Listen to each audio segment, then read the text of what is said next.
Jack Marlowe, lover of beauty and women, tossed by violent emotions like a straw in a hurricane. Carol, as loyal in love, as relentless in hate as fate itself. Desde que la conocí, no la he podido apartar de mi mente. Estaba esperando este momento. Si por un instante ha llegado a pensar que yo pudiera traicionar a mi marido, está usted profundamente equivocado. Tengo experiencia de la vida. Scott Henderson, accused of murder, and his only alibi, a mirage, a phantom lady. Inspector Burgess, who condemned to death a man he knew was innocent.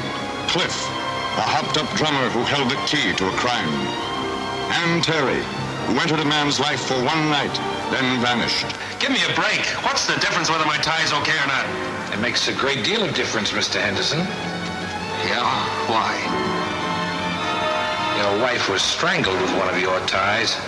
Hey everyone! Welcome back to another episode of Sleazoids, the podcast where we go down the rabbit hole of 20th century genre fare, from the most influential canon classics to the trashiest exploitation films we can get our hands on, and invite you to tag along in helping us create a canon of sleaze.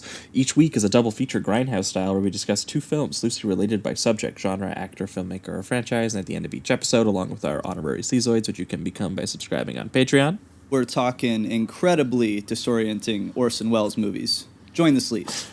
We decide on all the official ratings and rankings for every film that we cover. Patreon subscribers also get an honor shout-out and 2 bonus episodes every single month, which we have been doing for coming on 3 years now. Yeah. Which is insane. Wow. So if you haven't made the jump yet, there is something like 70-plus bonus episodes, as well as our bonus transmission series, where we talk about new release genre films, which, believe it or not, they are still coming out. Yeah. We're trying our best. And speaking of which, we did have a lot of people make the jump this week, so I'm going to hit those names up now. Beautiful. We have Muppet, Connor Willingham, Ryan H., Ryan O'Hara, Ned Booth, just Dave, Andrew Haggerty, Luke Plowman. That wraps up October. We're now moving into November. Beautiful. We got... Lobopes? That cannot be right, but I'm not going to try that again. B-Men, Jake Tierney, Mr. Liam Cook, Andrew Levine, who I think is a returning patron, Ethan Taylor, Max Lopez, Allie, Maxwell Parrott, Logan G., Christopher Fitzpatrick, Caroline Pendleton, Coltrane Seek, Seamus Malakavsali. Might have got that one a little bit closer. He can let me know in the Discord. I saw him join recently. Jason Keane, Jonathan Watkins. And that's everyone. Beautiful. Thank you, guys. That's awesome. Yeah, thanks so much for joining up. Hope you guys are enjoying all those bonus episodes. That's the one plug for the week. The other plug, as always, is Apple Podcasts. If you guys are listening on Apple Podcasts, and I know that you are, I see the stats. We see you. Scroll down to the very bottom right now while you're listening to this, and give us a good old rating and review there, down at the bottom. Helps us climb the ranks over at iTunes, and helps us find new listeners that way as well. But those are the plugs for the week. Welcome back, folks. As always, I am your host, Josh Lewis, and joining me also, as always, my co-host... Jamie Miller. Welcome back, everybody. What's going on? I think 2 weeks ago would have been the last time you guys would have heard from us. We would have just wrapped up Spooktober.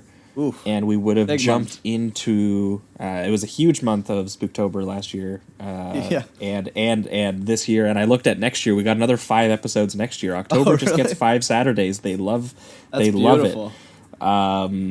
But we are now moving. We're doing Halloween Resurrection. There you go. Next year, I'm maybe. kidding, probably. But moving on into Noirvember, we had Campbell Campbell join us, and he brought on him to jump into sort of like the month of crime cinema that we are going to take on by taking on some existential undercover cop films. We did Ringo Lam's City on Fire, as well as Bill Duke's Deep Cover. Which was a very large episode because we ended up loving, and Jamie and I both watching Deep Cover for the first time. So we ended up going for over an hour just on Deep Cover alone. Yeah, we were madly in love with it, for sure. Yeah, so if you want to hear that episode, that was 2 weeks ago.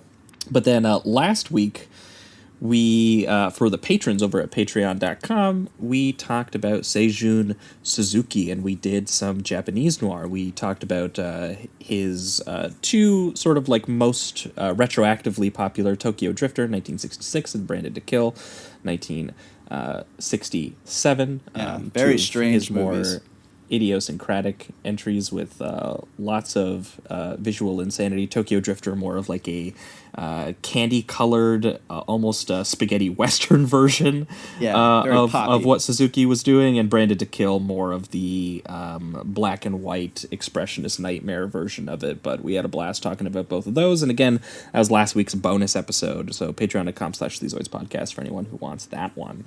But moving on to this week, again, jumping into Noirvember. Dudes being in the wrong place at the wrong time. Lighting That's cigarettes with matches struck off random surfaces. Yep. Dudes wearing funny hats. Sad Venetian boys with blinds. guns. Wet, Right. inky streets. The general interplay of shadow and light. I knew that we had to have this guest joining us at some point for this month. He is a teacher at USC. He's the former host of the Cinephiliacs podcast and now host of a new podcast called Framing Media. And he is a goddamn doctor That's right. of movies on film studio law and economics and all sorts of other things. I'll let him introduce everything else. That is Peter Labuza. Peter, how you doing? I'm doing well. Thanks, guys, so much for being here. Really excited. Awesome. Now, Peter, as it goes, we have the guests bring on the movies with them. So what have you brought on with you this week, and why do they pair together? Yeah, so, I think, like, everyone, like, noir is just, like, this weird, fascinating set of films. It's hard to say if it's a genre, if it's not, whatever. Like, we can get into all that sort of academic jazz. But, like, right, it's like it really took over 1940 cinema as a style, as a method. And what I was thinking is I wanted to sort of, I think there's, as you kind of suggested, Josh, there's always a kind of like guys being dudes element to it. But I think the most fascinating part of like noir is like the weird ways that gender plays out in a lot of ways. So I kind of wanted to choose two, what I'll call like lady detective movies in a way, or certainly films that involve women sort of at the center of the story, getting deeper and deeper into trouble, into messes. So the two films I wanted to focus on, I wanted to choose one from like the classics of American film noir cinema, and that is Phantom Lady from 1944. It's a Universal film. It's produced by Joan Harrison, who is like one of the most fascinating figures of this time. And then the other film from Mexico, because I think what's kind of lost is that noir was not just an American phenomenon that then later made to other countries. It was happening in Argentina, in Mexico, in Sweden, throughout really anywhere. And this film, may God forgive me, Que Dios me perdone, from Tito Davidson, starring the great Maria Felix, is a film I actually hadn't seen before, but I thought it would be really, really cool to kind of pair it with. I kind of like doing double features where one film I know really well and one I don't know at all, and see how, a discovery might work out in my own sense.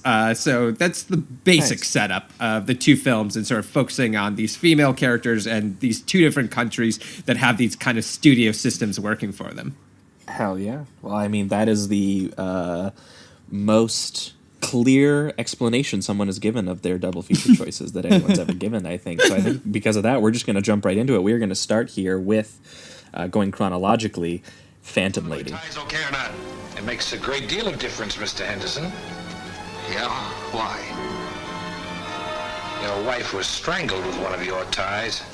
But I'll get the murderer sooner or later. It's always simpler when they're insane. You sure it isn't sour grapes, Inspector? You ain't got nothing on me. Nothing. Who bribed you? Wait a minute. Yes, you can't help it because you're mad, mad, mad!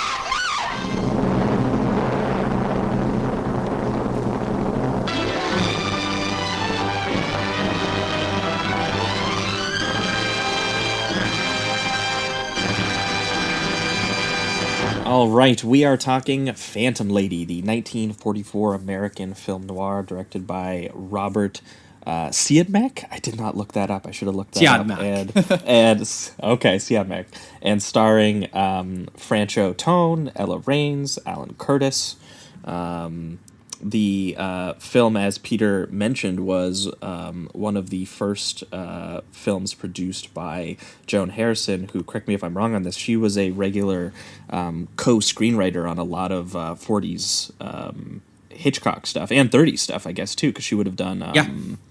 So No, I looked her up and I was like, holy shit, she was on Rebecca, she was on Foreign Correspondent, Saboteur, which I honestly think is one of my sort of like underrated early favorite Hitchcock films, so very cool.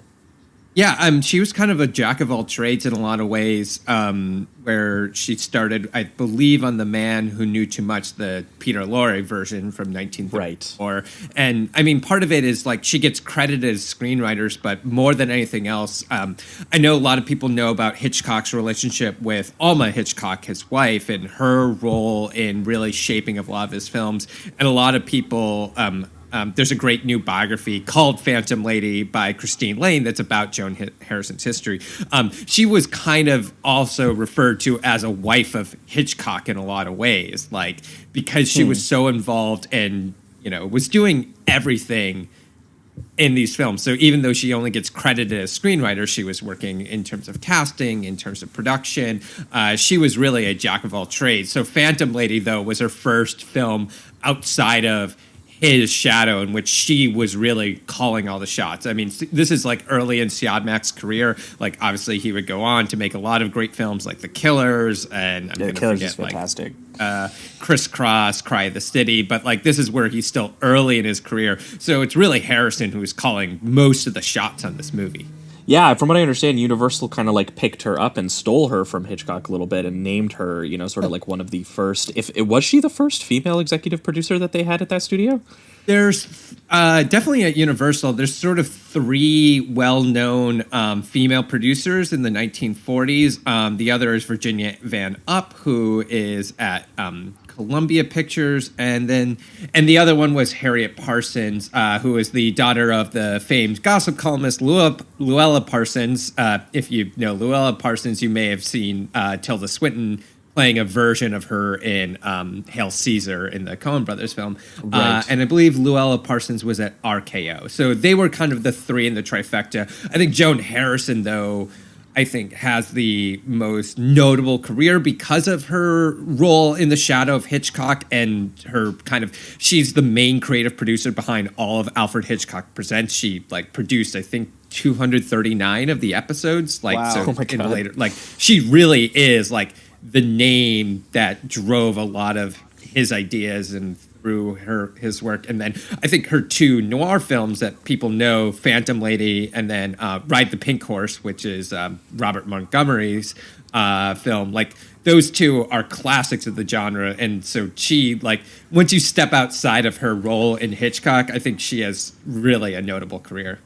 Yeah, well, from what I read, Universal kind of picked her up because they were looking to expand on a number of different genres. This is obviously wartime production. A lot of the public was looking for some escapist entertainment, but they really wanted to expand a little bit on their horror mystery brand, which obviously selecting someone who, you know, shaped a lot of Hitchcock's work prior to the 40s, that was someone that they were interested in having. So they selected her, and Phantom Lady was the first project that she kind of decided that she looked at the material and she liked it. She hand-picked, as Peter said, Siadmak, who I believe was a German filmmaker who would have obviously just been fleeing the Nazis, and under Universal kind of made B-genre pictures for, I believe it was Paramount that I read that he was making genre pictures for, and they said that he did good, reliable work, but eventually he was just kind of an ass. He didn't get much creative fulfillment making B pictures, and I read that he called them, he was making Paramount shit. It's just what he said. So anyway, he ended up pissing off a lot of the studios that he worked for because he basically admitted that he was an assignment filmmaker. They just handed him things and he just made them. But she actually did like, some of the use of sort of German expressionist style that he brought from, obviously, his home country. And she decided that, he was the right guy for this particular screenplay, which apparently I read that she actually wrote as well. but because she basically was given a co-writer, she didn't get credit, and the co-writer was actually given sole credit. Yeah, there was. Oh, wow. Christine Lane talks about this in her biography. There's probably the fact is that she had joined the Screen Producers Guild, and there were rules against being both in the Producers Guild and the Writers Guild at the same time. Gotcha. So she basically had to give up screen credit, which, you know, like I always get the sense that Harrison wasn't necessarily fighting for every other credit in the way I think certain well-known auteurs have made that a thing, as much as she just wanted to get the good work on the screen. Right. Right. Well, I think that, other than a little bit of studio interference, which was very, very normal, especially during this time period. We're going to talk about it a lot next week, too, when we talk a little bit of Orson Welles. But other than that, I think that she was pretty successful at translating this book to the screen, which...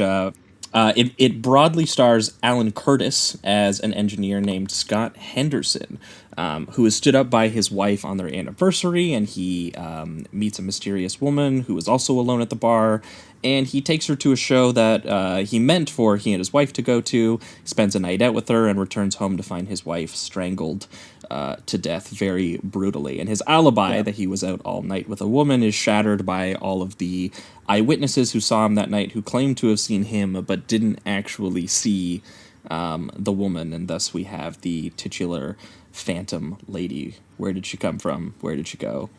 Etc. Yeah, I love just like the kind of tone this takes right at the beginning. It kind of layers itself in mystery right away with having these two people that are complete strangers, and him saying that he was stood up. You're not quite sure if it was like a date, his wife, anything like that. There's just a lot of cool romantic mystery that's involved right away, and then leading into the murder, it just kind of just slingshots you right into the plot. It's a fantastic opening. Yeah, I think what's really, really cool about the setup of the film and how it takes us is, right, yeah, you've got Alan Curtis and this mysterious woman who won't tell her name, played by Aurora Miranda, complete unknown of the screen.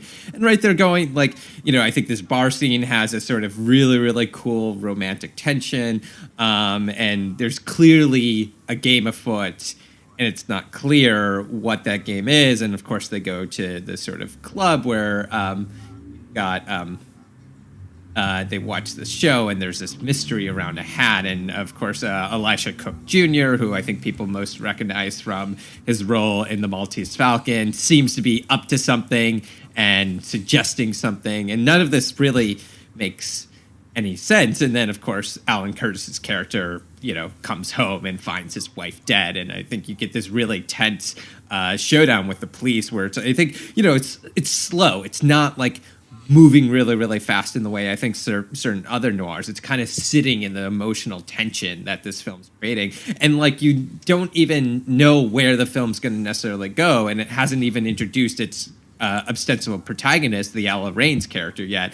And so I think it kind of throws you in a lot of loops in a way that I don't think a lot... noir is, of course, known for narrative trickery, for, rearranging pieces, about switching protagonists. But even this one feels really, throws a switch and bait toward, setting up who and what the mystery might be about. And we can talk about some of the other mysteries that develop from there in terms of how this film approaches characterization and approaches getting people, introducing characters in ways that are unexpected. Yeah, I especially love the way that they just in that show scene where they introduce the drummer, who at first you don't think is going to be really anything other than this kind of like comedic aspect to the film or something, like just this one scene, and he ends up being a pretty just the really horny drummer. Yeah, and he ends up being a pretty significant character. But I just love his like energy that he gives to the screen right away, because the way that they use the sound, the music itself, the drums, you can kind of tell that he's not exactly playing what is going on, but because he has this solid rhythm that just keeps going, there's something very it's energetic, but it's also like this man is completely impulsive, you know, like he's giving the fuck me eyes to the girl, and the date is just sitting there like, why don't you just bang your drums, brother? Come on now, what are you doing to me here? And yeah, there's just a great tone to that, and then for him to be implemented significantly into the plotting later on is really smart. Really cool. Yeah, he honestly gets one of the best scenes in the entire movie. Yeah, 100%. And it's interesting how much that you know, this is laid out in the filmmaking so early on, because Peter's right that there is something kind of off kilter about the focus of this, because again, you feel like this should be, you know, a one night out with a beautiful dame kind of moment, but like there is like this weird focus on things happening in the periphery, like a weird moment where the stage actress is really offended that the woman that Alan Curtis is with is wearing the exact same funny hat that she's wearing on, you know, on stage. And you think that that's just like a strange detail that would seems odd to bring up, and then it becomes hugely important to the rest of the story. So what you realize is that you're getting kind of a series of sort of atmospheric details is what kind of like the opening scene of this plays as, and you're kind of sitting there wondering like, okay, what is the actual mystery here? And the woman herself is obviously being a little mysterious and cagey, and she's, you know, she's saying, you know, I'm not going to be very good company this evening, and she eventually sort of, you know, lets her guard down a little bit to be like, it would be fun to laugh tonight, and lets him take her to a show, and you know, eventually they part ways, and he makes his way home. And I love this scene where he gets home, because he's immediately, and again, there's this interesting sort of just choice of the way to structure the scene, because normally the scene would be like, you know, he would arrive home, he would see all the cop lights outside of his house, he would try to get in, and they would say that it's a crime scene. But instead, he actually makes his way inside. It's completely pitch black. He turns the lights on, and a bunch of cops and detectives are waiting in the dark for him, like they were ready to spin around, smoking, turning a lamp on, or something like that. And because of the just weird behavior. Yeah, and because of the genre that we're in, I thought it was going to be like gangsters. And that's kind of like the presentation that they give, right? It's kind of like they're sitting in the dark, they're waiting, it's very ominous. And you think that these guys must be criminals and they're going to beat the guy up or, you know, steal money or whatever it is. And they do this, I think, 2 or 3 times in the film where people walk into a room and the cop is just already sitting in their place and they're just like, all right, time to be interrogated. Fuck your rights, I guess, or whatever. What's even weirder about that too is that they don't even immediately start berating him. They are completely silent. And he is the one who's asking what's going on. They're not telling him what's going on. They're just literally staring at him. Yeah. And you're like, okay, do I do something here? Eventually he just decides he's going to go into the bedroom where he finds his dead wife, and he realizes what's going on. But again, this is like an extended 2-minute sequence of him being like, there's a bunch of strange cops in my house, and they're not saying anything. Yeah. This is like a classic noir trope in a lot of ways, right? Of like where like the role of authority is so just like without even, you know, you could probably see this on the page, even not necessarily having this mysterious atmosphere of having this tension that you guys are talking about. And yet once, you know, it's brought to life on the screen of just like removing them from having cop clothes or these plain clothes, these sort of added silences. Yeah, it just sort of reconfigures the whole perception you have of what exactly is going on, who is in charge here. And yeah, they don't even tell him, oh, by the way, your wife is dead, we want to ask you questions. They kind of like lay him out, I think, really to see what he's going to do, because this film so much, as we'll get into, and once the Ella Raines character comes in and like, you know, investigates thing, is about following people's psychology. What happens when they're under pressure or when circumstances change. And I think, you know, they're really trying to ease him out and see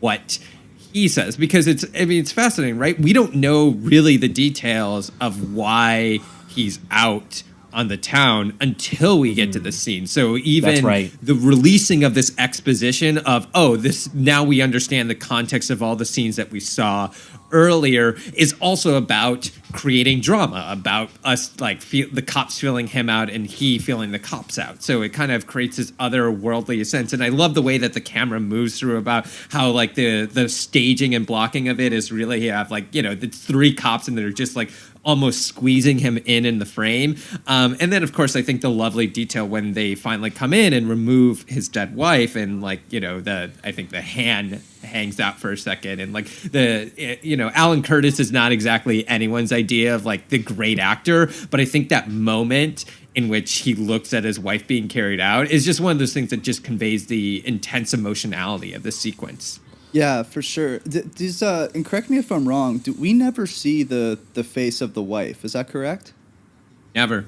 Yeah, so I thought that also added an element of both mystery and kind of like almost distrust even for Alan's character, because like we had that. You're not wrong, but I will bring up one thing I love about this scene is the giant Laura portrait of the wife that is staring at him in the living room in the frame. There's like this great low angle shot while the cops are interrogating him, and on the left side of the frame it's Alan Curtis, and on the right side of the frame it's taken up entirely by this portrait of his wife who is just staring at him. Yeah, 100%. Sure. But yes, other than that, we don't actually see the wife in the flesh, which is an interesting choice because the description they use of her murder is so brutal. They say that, the tie was so embedded in her soft flesh, the tie that was being used to strangle her, that they had to cut it off with a knife. That's the kind of language the cops use to try to sort of, activate something inside him, get him sweating.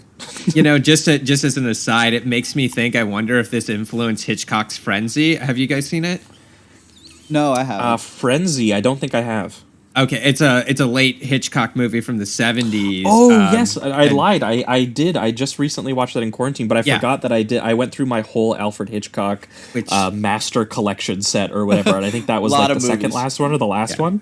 Frenzy's my favorite sort of late Hitchcock one, and I think it kind of gets bad reps in some places, but I think it's absolutely great. And this is most gruesome, and specifically, if you might remember, there's a famous necktie murder sequence that is like probably the most gruesome thing that Hitchcock ever directed in his career. And now thinking about their relationship, because they stayed in touch much, long after Hitchcock, they sort of broke up as a producing team.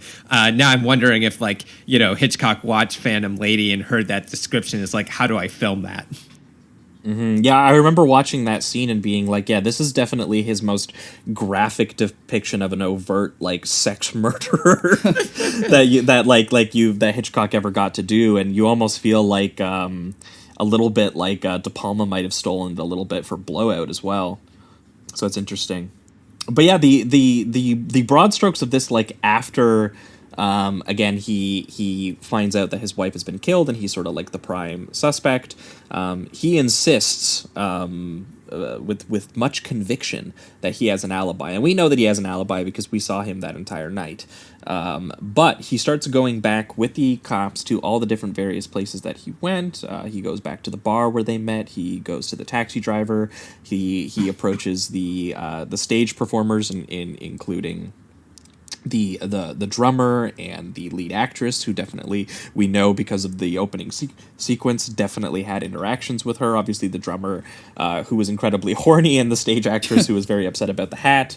But every single person very, very suspiciously basically says that they have no idea what the fuck he's talking about. They remember seeing him, but they don't remember seeing any woman with him, which is kind of hilarious because you would think that would be enough of an alibi, is that every single person saw him out all night. Yeah. But for some reason it's not an alibi because he's lying about the woman, or they think that he's lying about the woman. Everyone is saying that he is. And I do like the emphasis on how overtly all of these different people are lying.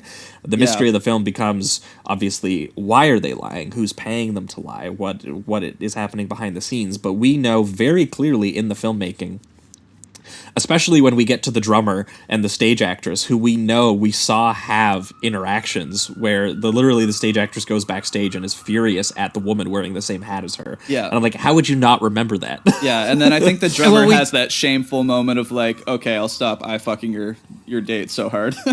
Yeah.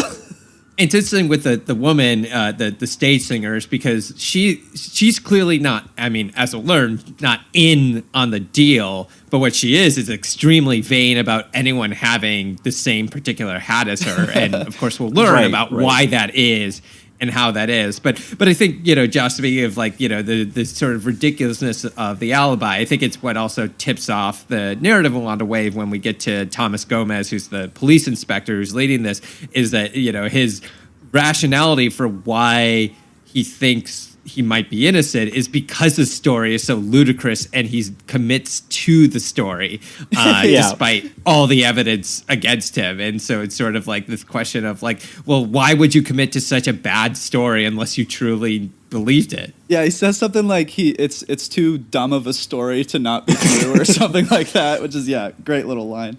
Yeah, he said all the evidence pointed directly to him, so I'm not a bad detective, but only a fool or an innocent man would have stuck to such a bad alibi. Yeah. A guilty man 100% would have been smarter than this man was. That's great. So yeah, he kind of teams up with Alan Curtis's secretary, played by Ella Raines, I believe. Everyone calls her Kansas, but her name is Carol, because she's from Kansas. Yeah. And at this point in the film, she kind of takes over the lead position of the film because Alan Curtis has been locked up, and he is basically immediately tried and found guilty and sentenced to death because of this stupid alibi that he has. Which is kind of comedic, actually, when they get to the courtroom sequence, and everyone is just like, yeah, this is the most ridiculous story we've ever heard. Yeah, this guy's definitely guilty. But his secretary believes that he's not capable of murder and basically begs him to appeal, and when he basically essentially gives up because he doesn't have sort of like the money or contacts to be able to do that, he resigns himself to just death basically, and she decides to prove his innocence, partially because she knows him and knows that he wouldn't be a killer, and also partially it's implied because she's just very deeply in love with him. I think that courtroom sequence is actually really interesting because, again, I think it's one where they find an innovative way to make a boring sequence interesting, because we never see him, in the courtroom. We spend the entire sequence focused on Ella Raines watching the courtroom and then Thomas Gomez as the inspector watching her. So, again, I think it's one of these sequences that takes this bland exposition that we all know what's going to happen. We don't necessarily need to see it, and creates a different sort of environment where okay, let's follow these characters' psychology. How are they reacting? Because that's the more important thing that's going to keep this narrative going in a lot of ways. And so I think, Siadmak and Harrison and, everyone else, in terms of taking a sequence that we all know and finding a new way to film it, makes it really exciting and sort of propulses us to really try and follow Ella Raines' character and what she's going to be up to. And this is the character that's really, she dressed a lot like Joan Harrison. Her attitude is very similar to what I've learned is sort of Joan Harrison, this sort of no frills, pick me up, gonna go deeper and deeper more just because I'm so convinced of my ideas that has a lot of I'm sure this is where Harrison's sort of narrative developments and push on the screenplay probably showed itself the strongest. Yeah, well, and I read that in the book that the film is adapted from, that actually this character was just a woman that the husband was having an affair with, and that Joan Harrison very clearly made the choice to actually make this a business relationship, that she was a secretary, that she thought that was a more interesting dynamic between those two characters than just simply, she's the, love-struck teeny bopper kind of style character. She was like, no, she needs to be a little bit more capable and a little bit more interesting in this regard. And this does, Peter's right, that sequence definitely signals that she is going to take over the film. And when she does, a lot of the sequences become really, really interesting. Immediately, she starts tailing the bartender, and she goes to the bar. She orders a glass of water, and she just glares at him for 12 hours, from open to close, for 3 days in a row. I love the extreme wide shots of her just looking down from the other end of the the bar while he's serving customers. You can even occasionally see her in like the big mirror behind him. I love. He's just freaked out. I love when like a lot of the time it'll show her just in kind of the empty bar, but I love the sequence where there's just a ton of people and it's popping off and everyone's just really physical and moving around and having a good time, and she's just right in the corner staring, completely still, and you can just see it in the background the entire time. It's a great contrast to all the craziness that's going on in that scene. Yeah, and even as she pivots like away from the bar and waits till he eventually like goes home. Oh, there's yeah. this great The shot of him stalking like sequence. walking down the street, and she is just sitting there reading a paper underneath one of the lights. And as he walks by, we don't know that it's her. She then as he walks by in the background, we can see her put the paper down and then start tailing him. That classic And move.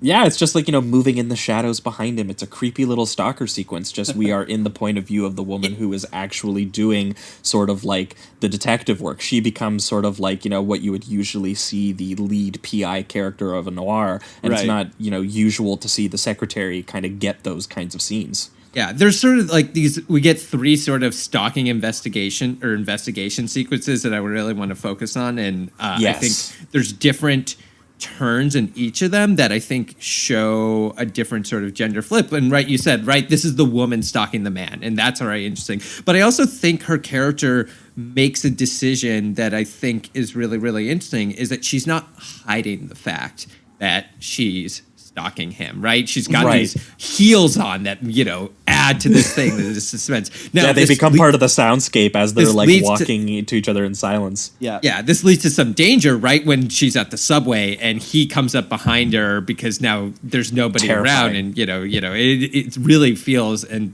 she's saved at the last minute by an African American woman who happens to be riding the subway as well. But also one of the things is she's using this public space, right? That like women are vulnerable, and so when he finally confronts her, the thing that happens is every man who's around on the street says, "Hey, why are you bothering this lady? Do we need to take care?" Right? She's using sort of the traditional gender roles to her advantage in a lot of ways. Yeah. To very cool. make him even more scared and freak out. And unfortunately, that leads to a dead end as he, jumps into the street in front of a semi truck or something. But it's like, I think it's really interesting in the way that sequence kind of goes against what we usually think of in terms of these stalking sequences and what a regular detective might be doing. Yeah. Also, Yeah, well, even just the choice to immediately confront him in the bar and be like, "I know that you've done something wrong, and I'm gonna wait until you tell me." yeah, and also the thought, like that shot of him walking behind her and then almost pushing until that woman comes up to stop him a little bit. Like there is something there where, like, at first you think, obviously there's something going on with this guy, but you wouldn't think that somebody, this normal bartender was capable of pushing a woman onto subway tracks. So once you see that movement in that moment, like, you really start to feel like there's something much grosser happening, and it's just a good way to propel the plot forward more so. Yeah, definitely. Should we get to the best sequence in this movie then? Hell yeah, sure. So this is like, when I first saw this movie, about 7-8 years ago, this is like, I always think of this film in terms of the famous Howard Hawks quote that every film should have like 3 good sequences and no bad ones.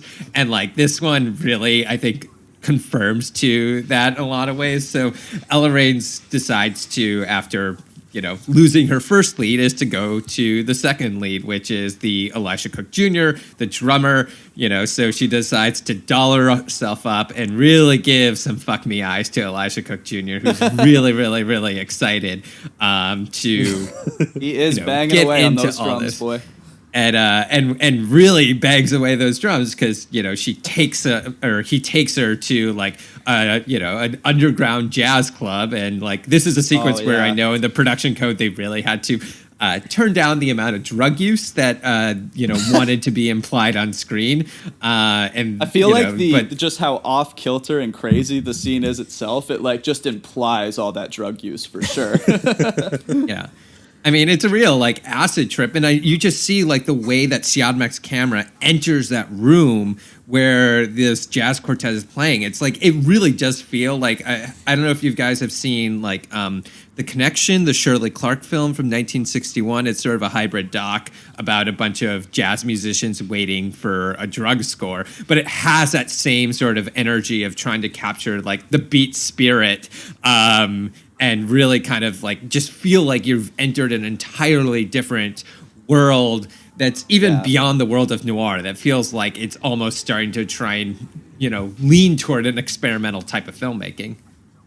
Yeah. 100%. Oh, definitely. This scene was the one that really blew me away in this film because, she obviously sits in the same seat that Alan Curtis and the Phantom Lady sat in during the performance, and she obviously starts indicating toward the drummer, and she's wearing very scandalous outfit, and she eventually meets him after the show and says, you can take me wherever you'd like. I'm a hip kitten, and he takes her to this little dive bar that I don't even think can be called a dive bar because it's just a room with a band in it. Yeah. And a table of alcohol. That's it. It's like a dresser table.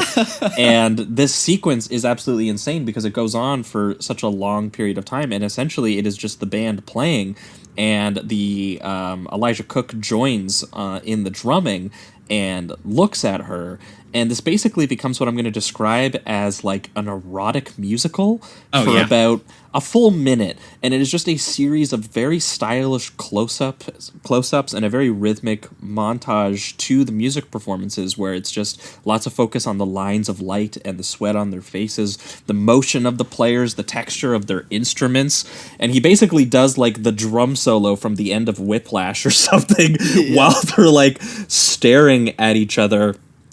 And she is just getting more and more, essentially by the language of the film, she's just basically getting turned on and excited by the musicality and the insanity and the implied drugs and the way that they're all getting kind of increasingly unhinged. And that is what results in him like actually taking her home with him. Just before they get home, though, I want to say there's a couple of great things that I want to point out in this sequence. Okay, go for it. The first is right. This is the sequence in which, to put it in the language of 30 Rock and the Jenna Maroney character, she's using her sexuality, so to say. Right. But I think there's this great moments right in the middle of the sequence where it almost comes back to zero, where Ella Raines' character looks at herself in the mirror and recognizes, and I think she ends up fixing her lipstick, but it's one of these moments where she recognizes herself giving this performance that, right, like this is a, she's a woman from Kansas who is usually just a secretary in a business office. It's pretty, normal. And it's, I think, the moment where she realizes how deep she's in, because it's not just about looking around and searching for clues, but she sees how much she's transformed herself. And the look she gives at that moment, I think, is really, really important for keeping this film going down the rabbit hole and needing, I need to commit to this if I truly am going to get to, the mystery at the end of this. And of course, that's what then leads her to dive in and go home with this guy. Yeah, and essentially find out that he was paid, as he puts it, 500 smackaroos for looking at a dame in the front row and saying I didn't. And so it's kind of our first indication, because we've known this whole time that something is up, but it's our first sort of concrete material indication that someone paid this drummer to lie and make sure that Alan Curtis, was basically sentenced to death for the murder of his wife. And he kind of very quickly realizes that he is being entrapped because he finds all of his information in her purse, which is... it's a bad sign for sure.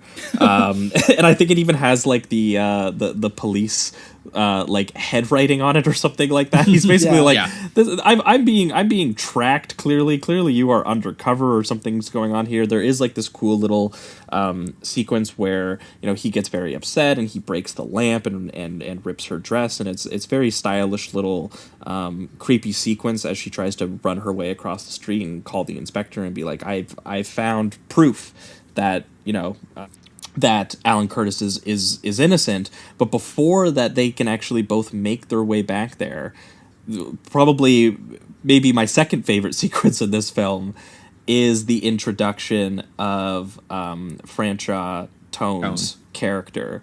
Yeah, Franchot Tone's such a fascinating actor, and especially in this film, just to sort of give the background, is he was sort of a minor leading man in Hollywood in the 30s, mostly in like romantic comedies. There's a good Western where he's like a straight laced hero, Trail of the Vigilantes. That's an Alan Dwan picture. But he made, he was a good, nice leading man. And he's a very beautiful man. Like, he's just got that great blonde hair, that great straight face. Like, he is the type that's well known for being like, the nicest guy in the world. But he didn't really care for Hollywood. He wasn't necessarily involved when his contract with MGM was over. I believe he signed briefly with Universal, briefly with Paramount, and then he actually went to Broadway. He got more out of acting on the stage. However, though, he had this relationship with Joan Harrison. They had become very close when, she was very involved in the Hollywood circles. She was like dating Clark Gable. She like dated a lot of men, actually, here and there.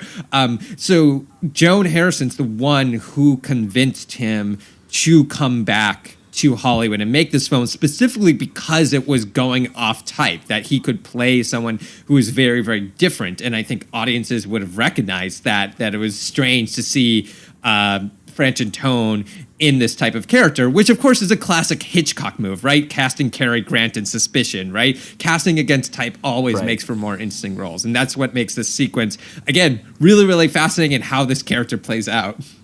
Yeah, and just the way that they introduce him, he's got that kind of similar to how you feel when you saw The Cops at first. It was kind of like the gangster has arrived, somebody that is a little bit dangerous, and then sitting down with Cliff, you really do get that strength that he has, and the way that they shoot him, he appears just so big, and he is, I think, a naturally tall man, it seems.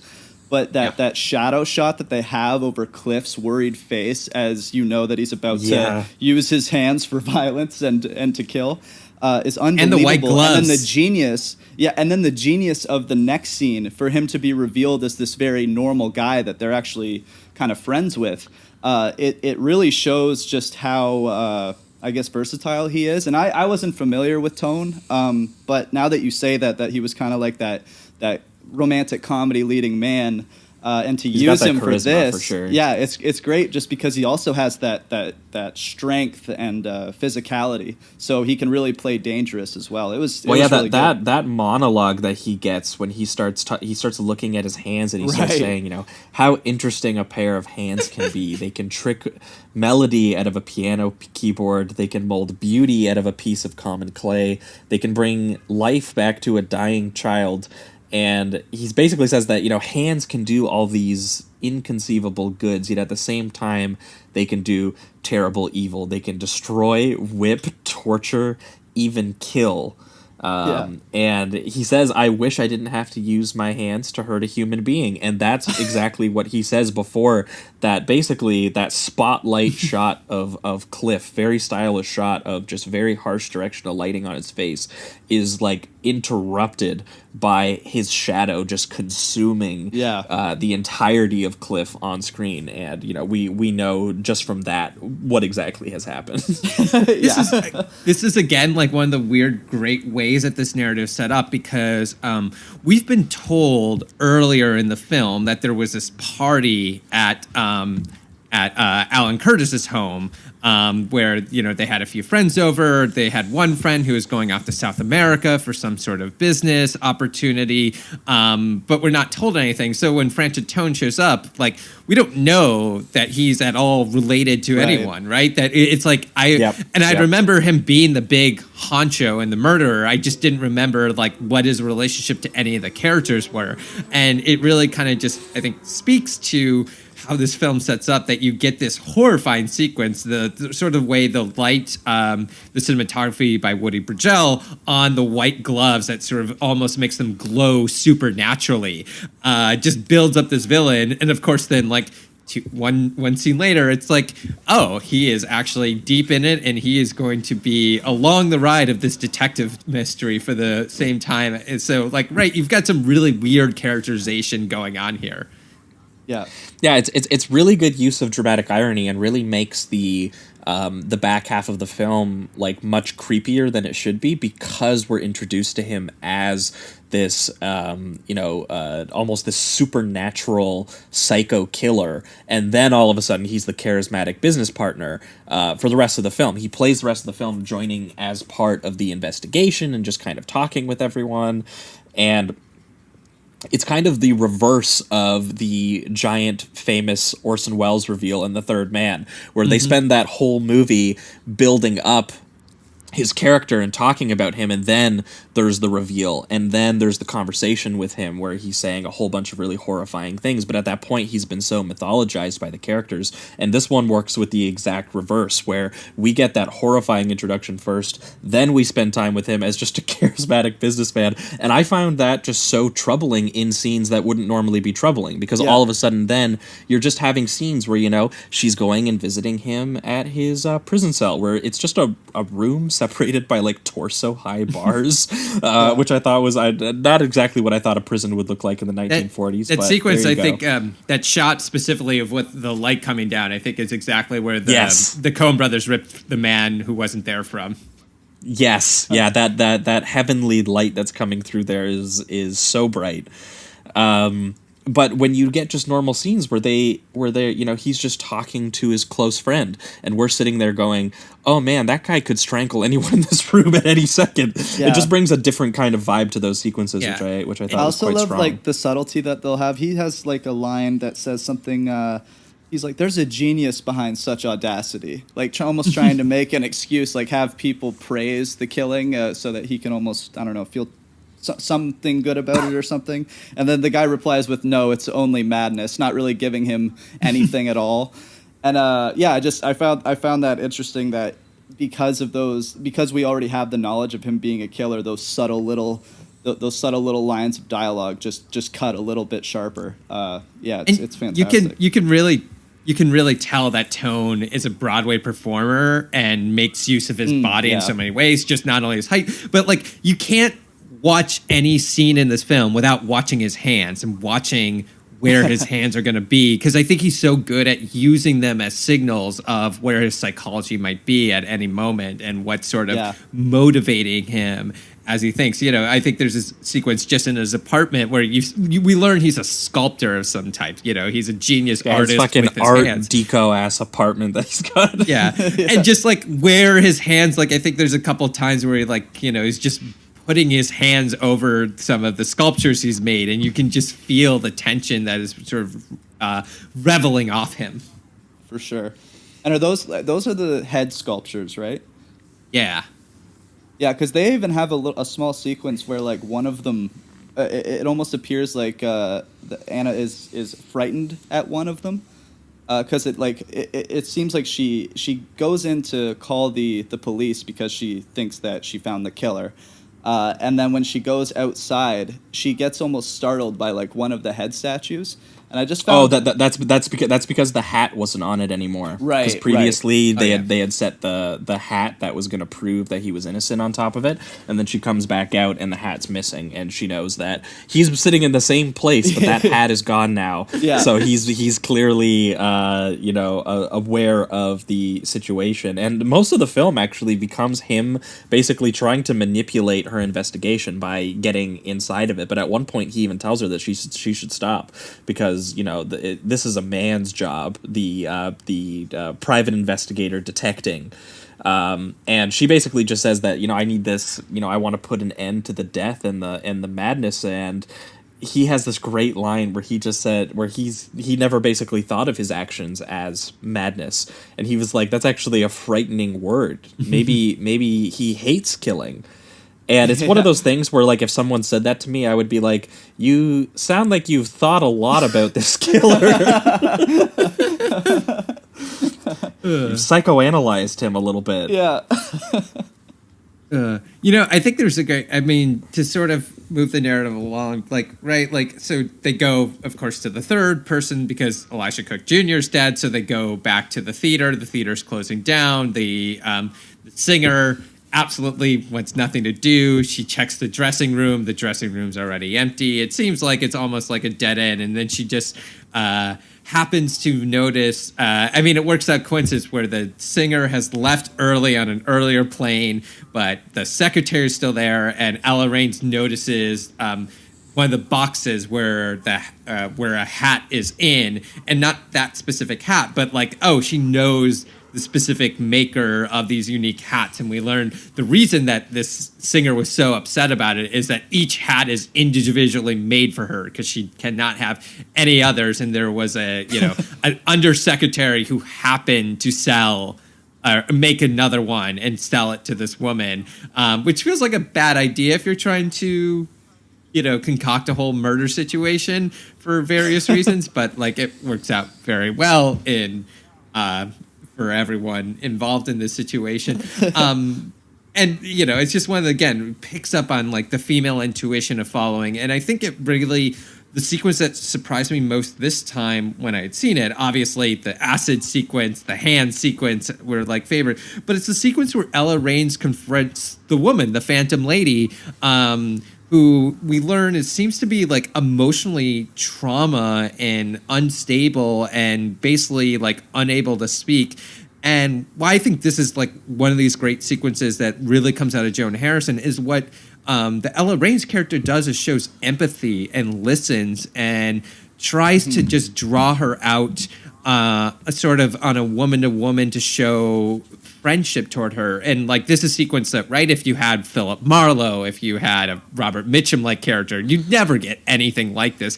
And it happens, but it needs to be a woman who sees the emotional devastation inside this other woman in order to finally draw out that character. Mm-hmm. Yeah. Mm-hmm. Well, yeah, and that's how she's able to activate that part inside of her that goes and grabs the hat, and that's how she's able to actually get her hands on the hat is by revealing that sort of sensitivity in the first place. And then obviously that is what leads us into the big finale of the film, where she goes back to Jack Marlowe's apartment and is basically like, we've done it. We have proved his alibi. I have the hat.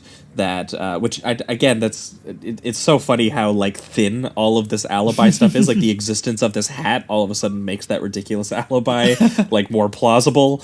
But there is this interesting thing where Tone now kind of realizing that she is getting closer to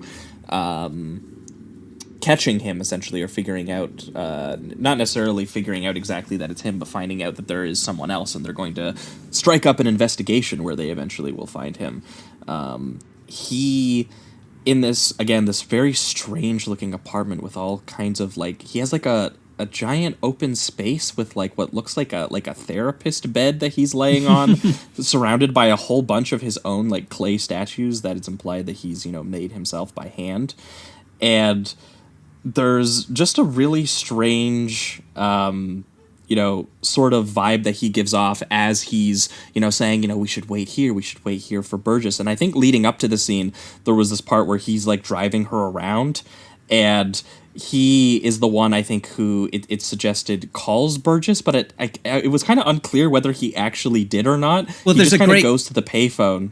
There's a great close-up where his hand sneakily slides and clicks it off. And, like, again, it's one of these great insert shots that just, like, beautifully shows the craftiness of his hands. And so then he performs a call without ever doing it.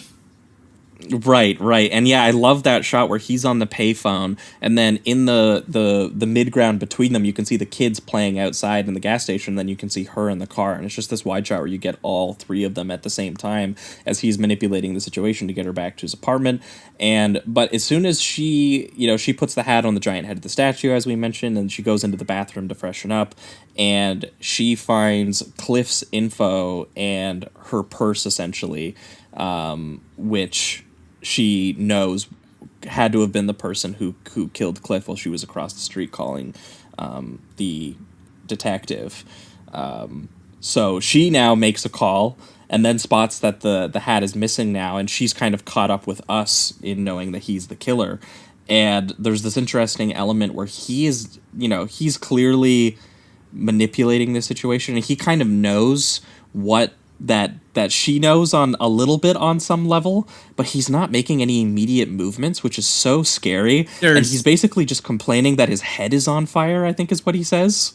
There's a great shot. I think it's like one of my favorite shots in the film is when she realizes she's in trouble and he knows it. She makes a break for the door and the door's locked. Yes. But instead of, the camera just stays in one place. It stays in a deep focus shot with Tone's character dominating the frame. And so she's just like, she goes from big in the frame to literally this tiny little girl in the corner. And it's just one of those great noir shots that uses framing and composition just to turn the sequence totally around on us. Yeah, no, that's a great moment and a very scary moment as she realizes that she's obviously trapped in there. And he gives this big monologue about, how I've never liked the city, the noise, the confusion, dirt.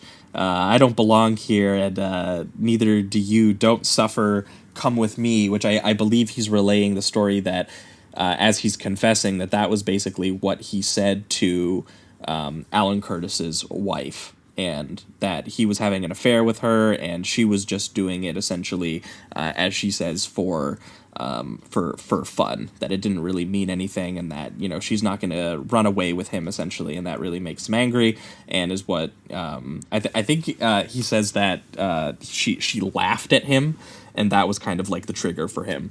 Yeah, he repeats the same story that actually Alan Curtis's character had told us early in the film that had set up him off in this whole adventure, is that I think he wanted a divorce and she kept laughing at him, and he's the one who walked out. But then we learned that she also doesn't want to leave her husband for Francis Tone's character. The whole idea that is that she was going to jump on the plane, the boat to South America with him, and she didn't go, and that's why she was dead in the first place.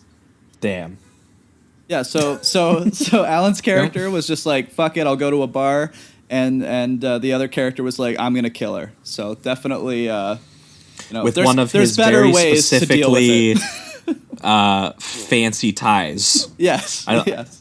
I forgot to bring that up, but I love that line. They make fun of his clothes because this is a nice tie. I wish I could afford something like that, something strong enough that it could strangle this woman to death without good breaking. material. Strong. Oh man. Yeah, and this gets really creepy as he starts approaching Ella Raines' character, and the phone is ringing as he's approaching, and he's kind of tightening the tie, suggesting that obviously he's gonna kill again. And obviously through his monologue we get this idea that he doesn't really think that he's insane. He views himself as kind of understandably slighted. And there's a great conversation we kind of missed where he talks to the detective too, where the detective basically invents psychology in front of him. Where he's just the criminal type is not really a look, it's the way that the brain works. The Borgias, Jack the Ripper, American gangsters, they all sort of share the same sort of collective insanity. And the look on his face while he's looking in the mirror, thinking about that, realizing that he can kind of trace the logic in his action, but he sort of starts questioning them a little bit at that point as well. It all doesn't end up mattering because weirdly enough he doesn't quite get to explore that in the finale. From what I understand, they kind of force Joan to do a different ending for this film. That's what it felt where like. He was supposed to talk to the detective, or there was supposed to be an extended confession sequence, and instead, the detective arrives and Ella Raines runs towards him, and together they both hear the shattering of glass, and they come back in, and they do see this really cool shot of the broken glass leading out into the night sky where he has, jumped out the window to his death. So, they make the best of it, but it was interesting that sort of didn't end up really getting addressed, and instead he just jumps out the window. We don't really get any more out of him, and then she returns to work, thinking that it's kind of business as usual. She's got her boss off the hook, but then the boss Alan Curtis has left a dictaphone message telling her that, they're going to have dinner tonight and tomorrow and every night. And there's a little Every bit of sort night, of like baby. a romantic warmness. She smiles, realizing that, you know, the boss understands that, you know, she's in love with him, and It's saved again, his it's a life, nice and- sort of twist. I mean, I'll say like, yeah, just to slightly go back, that sort of final confrontation has a lot of good stuff, but it is maybe the only disappointing moment is that you feel like it should be bigger and better, just based on so many of the other great sequences we've had in this movie. Yeah. But that shot Right. of the window is great. But yeah, I think the sort of the ending with the dictaphone message again is a nice little twist on just having them come together, I think again, it's the good bait and switch where it's like, oh, she's just going to go back to romantically longing him, and she's not going to get any rewards for, you know, literally saving his life. And so I think it's a nice way to play off without having to just do the generic Hollywood kiss. Yeah, for Right. sure. Yeah. It's definitely specific to her character. Yeah. But pivoting towards the reductive rating round, which for you, Peter, is the part of the show, we remove all the words, all the nuance, and reduce the movie between a number between 1 and 5. But it's also turned into sort of like closing statements or any scenes or any lines we didn't hit that you wanted to bring up. But for me, this one got a pretty solid to high 4 for me, because I think that, you know, it has some of, you know, the usual murder mystery and abuse and infidelity sort of subjects of the genre, but I do like the idea of vigilante private investigator Ella Raines kind of becoming the lead and the stalker and the seducer of the picture for large portions of it, which is a unique subversion. And I think that Sid Mack has a good eye for, you know, expressive nightmare atmospherics in some of the sequences that we've been talking about, like the hands, and we've been talking about the jazz sequence as well. And even in the finale, there is something really tense about sort of like removing the mystery from the audience of who the killer is so early on, and just having, you know, sort of using camera work and using Tone's performance to kind of get that creepiness quality around. And I think he has a good sense of, again, the beaming lights and inky shadows, and of course rhythmic montage, and he does capture, I think, a sense of kind of like strange impulses and dread and dramatic irony that kind of takes over what, you know, on the surface is kind of a, you know, a bit of a simple dramatic mystery. Again, I'll be revisiting this, I think, just for like the weird erotic sexualized music scene and the scary images of hands and strange hats and art decored apartments. It's definitely a way to take this material and just shoot it in a way that makes it far more interesting. Yeah, I'm also going to give it the 4 out of 5. One sequence I just wanted to mention was I really liked when they were traveling. It was that you mentioned it actually when he does that phone call, and it's a nice shot of the kids in the midground, and then she's in the background, he's in the foreground. But I loved when at the beginning of that scene where they're traveling and she's just asleep on his shoulder, and it's like what you said, Josh, earlier, where it's like just small details that wouldn't normally make you feel uncomfortable just automatically do, because we know what Tone is capable of. And her, you know, she wakes up and she mentions the fact that she's like, how long have I been asleep? And he's just like, oh, you've been asleep half the way. And so it's just this idea that it's like this whole time she was asleep on a killer's shoulder. He could have done anything in those few hours. And there's a lot of that, which I can really appreciate. And the way that this thing moves, like it's just constant. For every answer they give you, there's 2 more questions until finally the finale happens. And I was just, you know, I was intrigued the entire time. I was really, really compelled. So, I love this. I'm gonna have to check out some more Robert Siodmak. How do you say that again? Check out the Killers for sure. Yeah, I actually have that downloaded. I watched that on the Criterion channel not that long ago, and it has a really cool nonlinear story where they're like investigating why a guy essentially would let hitmen kill him. It's basically it has like Kane. a really it's very cool. It has a robbery, it has the femme fatale, and it has one of my favorite noir lines of all time: "Don't ask a dying man to lie his soul into hell." Oh, that's awesome. That's great. I'd also but for you, Peter, I would also just put a pitch in for the 2 other great Joan Harrison noirs of this period. The first being Dark Waters, which is a Southern Bayou noir directed by the great Andre de Toth. It also stars Frances Tone and Merle Oberon and Thomas Mitchell. Just really, really great, super psychological noir. I believe Andrew Sarris was a big fan of that. And then the one I mentioned before, Ride the Pink Horse, which is directed and starring Robert Montgomery. It's based off a Dorothy B. Hughes novel written by Ben Hecht and Charles Lederer. So it's just like all across. That one's on Criterion disc. I don't know if it's on the Criterion channel currently, but both those are great. Yeah, I give this is awesome. Like a high 4 for me, in the place where I kind of say, it's not maybe my all-time favorite noir, but it's the one I almost think about the most. It's the one that I think takes so much of what are the expectations of the genre and finds new ways to do it. And I think really because Harrison really went all out, and this was her first film as a producer outside of the eyes of Hitchcock, and like I think it just shows that she was such a huge talent and so knew how to bring the right people together to, work within the confines of the studio system, but create something that's so singular. And I think, as you say, right, it's maybe you don't think we'll think about everything in this film and how it all perfectly fits together, but there are enough scenes that you'll never stop thinking about it. And I think that's why I love it so much, why I wanted to choose it, and why, I think this is the second time I've seen this now, and like I just get more out of it, and I expect I'll get more out of it, and just notice more nuances and more interesting elements, and just like I love thinking about these characters and how they all play out. All right, well, I think that's going to wrap it up for Phantom Lady. We're going to be right back, and we're going to be talking about May God Forgive Me.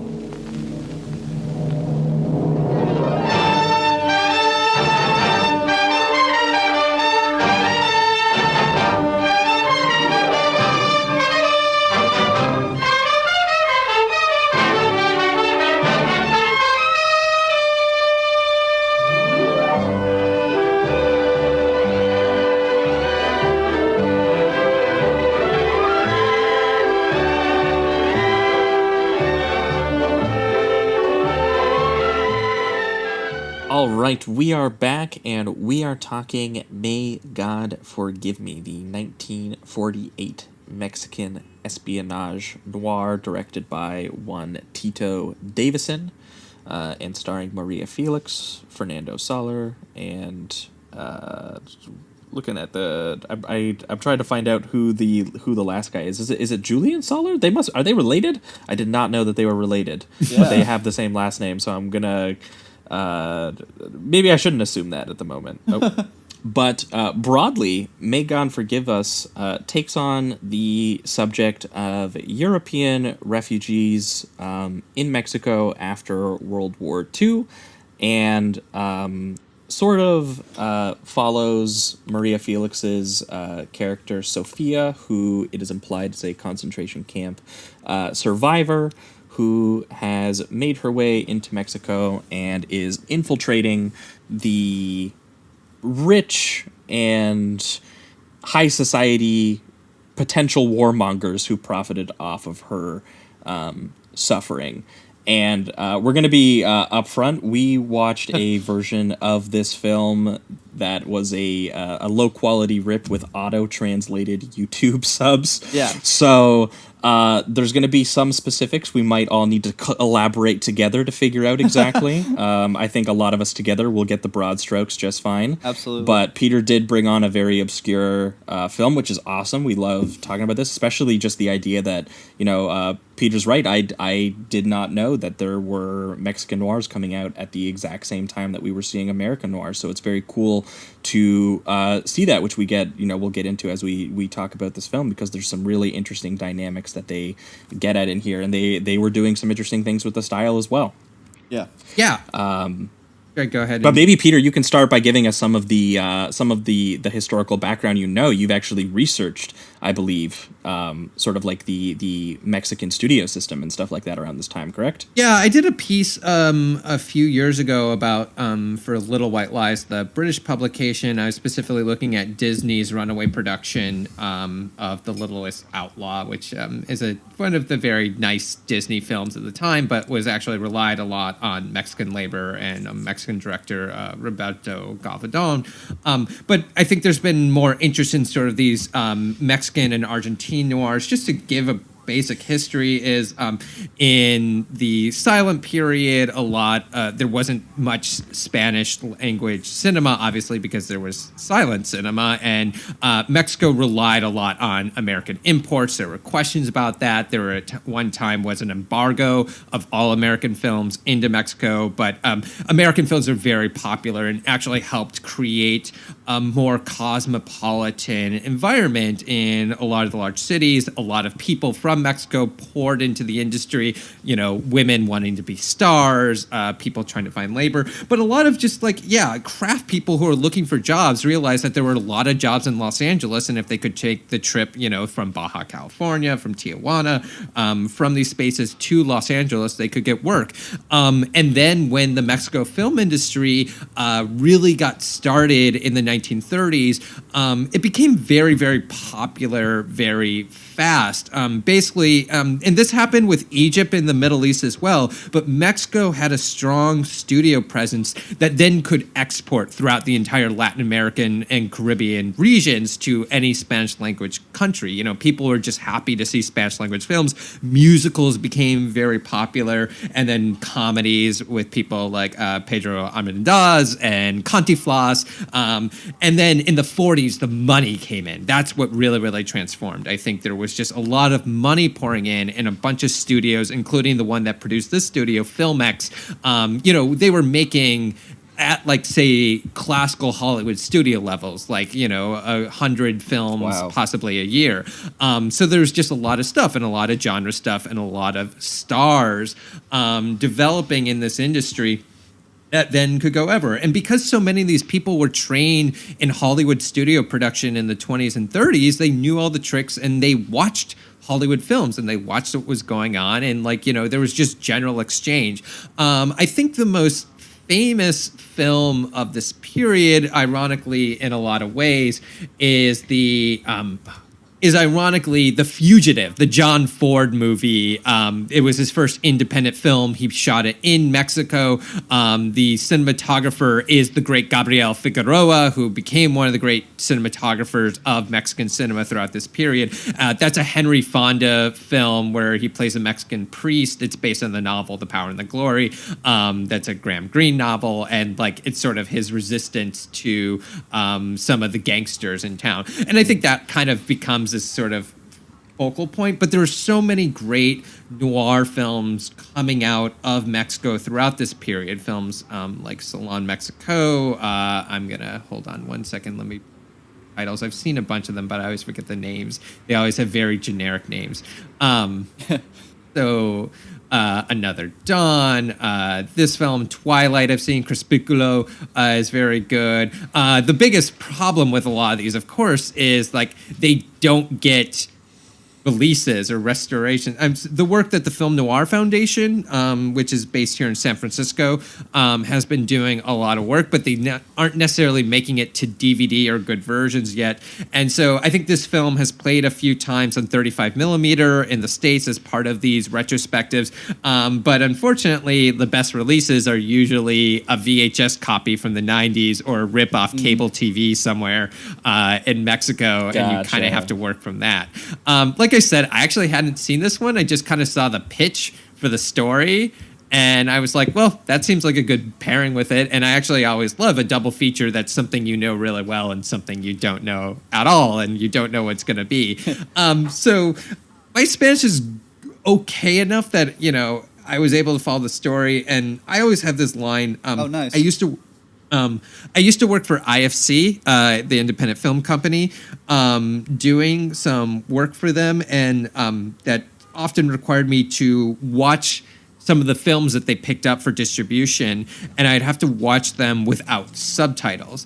And my line that I learned is, if you could understand the story, the film was good enough.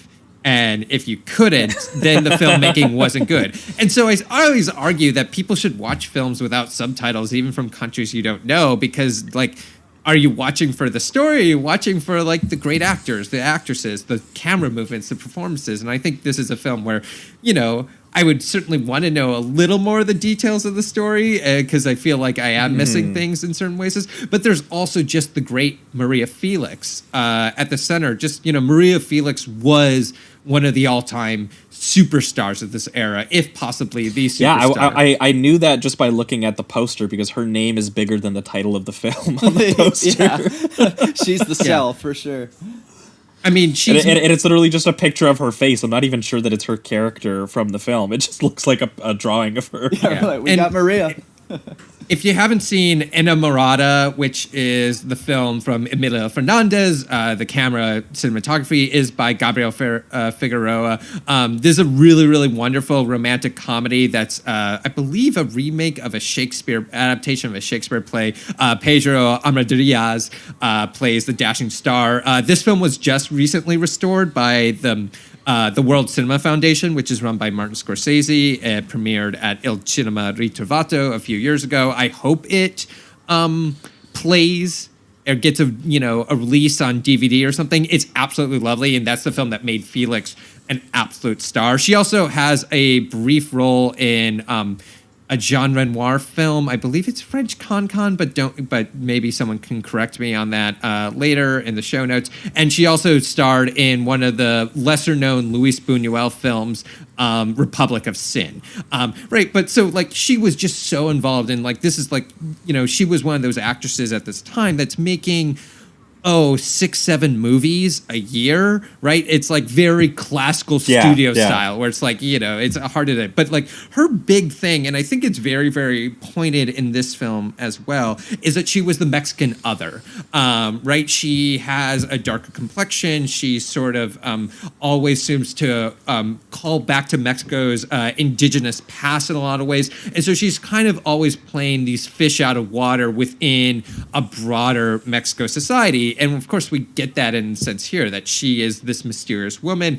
As we learn, she has some sort of origins in Europe that seem unknown, whether she's meant to be Jewish or not. I think is also tied up in just understanding and knowledge of the Holocaust in 1948 when this film came out. But I think there's a lot of questions, and I think, thinking of this as just another genre B movie, I guess A movie because of the stars, but another genre film that was just one of many produced in 48 is, why I was interested in kind of exploring this, even if we couldn't necessarily understand every detail. Mm-hmm. Yeah, I was very interested right off the start because they obviously, I knew right away we were going into a Mexican noir, and I was not expecting the espionage and the wartime element, which, I mean, obviously on some level, a lot of the noirs did have, wartime themes, and we're dealing with the war and people coming back from it in certain subject matter. But I was very interested to get this idea of how largely the presence of the film was... I think from what I could glean from the subtitles, they were talking about how a post-war Mexico felt invaded by, as they put it, a cosmopolitan way. This kind of this sense of bougie sort of culture, and also an industrialization. And they talk about the idea that, they welcomed a lot of refugees from the war to their soil because of, as they put it, their diverse cultures and hearts. But also at the same time, there were people who were invested in war as any other business, and that Mexico also, because of its industrialization, had a lot of businessmen. So this was the rise of a lot of different,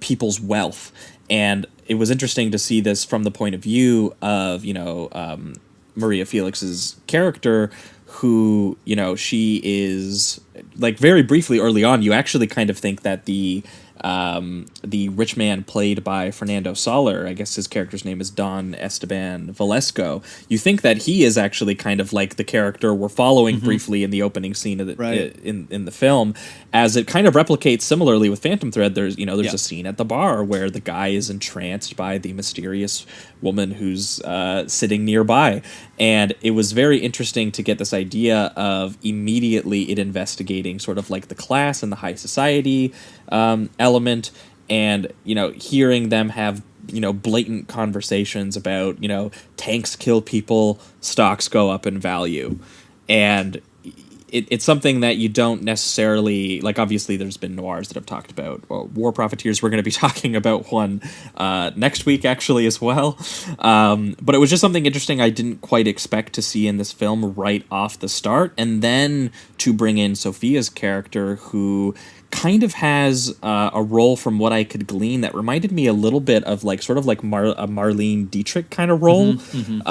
In something like Dishonored is what it kind of reminded me of a little bit, where you get that kind of, again, similar to Phantom Lady, you get this idea of she is going to be the character who is making the moves. She's not necessarily the one who has the most power or the most control, as she's infiltrating a lot of rich men with a lot of power, but she is the one who in the sequences is going to be doing the manipulating, who is going to be trying to take some form of control. And I think that, you know, the actual sequences where she ends up doing that become very interesting. And it was a very a historical and political context I didn't quite expect, and then to fuse that with sort of, again, this sort of feminist subversion of who is going to be the lead character in this kind of story. I think that it really works. Yeah, and I think this film kind of almost slides in the way that, you know, it kind of, you know, noir is this post-constructed genre in a lot of ways. And I really, really recommend to anyone reading, and full disclosure, because I helped work and research on it, David Bordwell's book, Reinventing Hollywood, about 1940s narrative and cinematographic techniques. And he doesn't argue this in the book, but it's sort of the underlying thesis of the book, is that every genre went through what we recognize as noir in terms of switching narratives, in terms of voiceover, in terms of character psychology being very different. And so I think, you know, this film in a lot of ways is almost like closer to maybe something like Daisy Kenyon from Otto Preminger, or I'm going to forget, there's this great film with Robert Ryan and Ida Lupino where they're stuck in a house somewhere. It's not On Dangerous Ground. It's a different film. But anyways, right, the women's picture really becomes a film noir in the 1940s in so many ways. And, like, you know, I think, you know, you could argue that Phantom Lady is also a women's picture. And this is a women's picture that also just has these crime elements, but it's also like the, you know, romance, melodrama, who's control, I'm missing a child, right? Like all these genre tropes are just being kind of fueled through this more, as you, Josh, point, this interesting political period that the film introduces us in voiceover that sort of, like, you know, has these sort of threads of Mexican nationalism, right? Like that, like, we need to return to a more, you know, clean Mexico that you know, that does away with the influences Europe, essentially, in a way, because they only bring crime and pain. But yeah, also the war profiteering is not exactly a well-known character in American noir, even, in a lot of ways, because that would have been seen as anti-American. And, you know, Mexico doesn't have a real strong role in World War II, from my understanding of history, which I should know because I teach history. But we don't think of Mexico's role in World War II so much. So I think there was more place for critique even after the war than I think we certainly see in American film. Yeah. Well, we're introduced to Sophia, who she is basically a singer at a local club, and she has a night with this Don Valesco, who is sort of like this rich entrepreneur who has business ties, presumably, to people who are into some more nefarious business deals.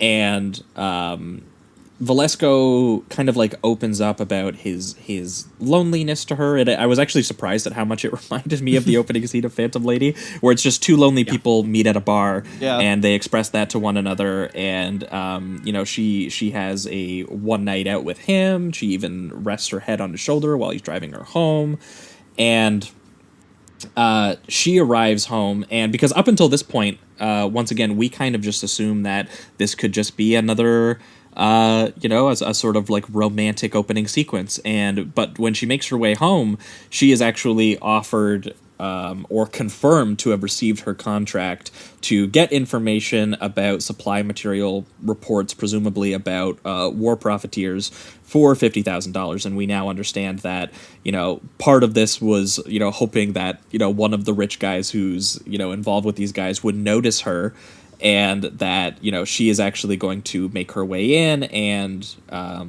get some reports for some third-party people who are going to pay for it.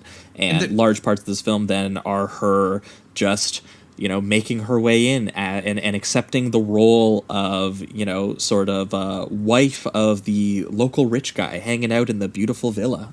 Yeah. And there's that great shot, I think, when they first go to her apartment and we get the shot inside, right, of the gun holding out and the mysterious shadow character, and then luckily he doesn't enter the space, and he is too much of a gentleman to enter, and that's what essentially saves his life at that point.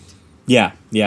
Well, and I like too that there is immediately we're introduced kind of like a bit of a moral quandary on her part, where that she as is revealed over the course of the film, we know that she has a very personal stake in, a kind of revenge way against war profiteers who might have profited off her time in the camps.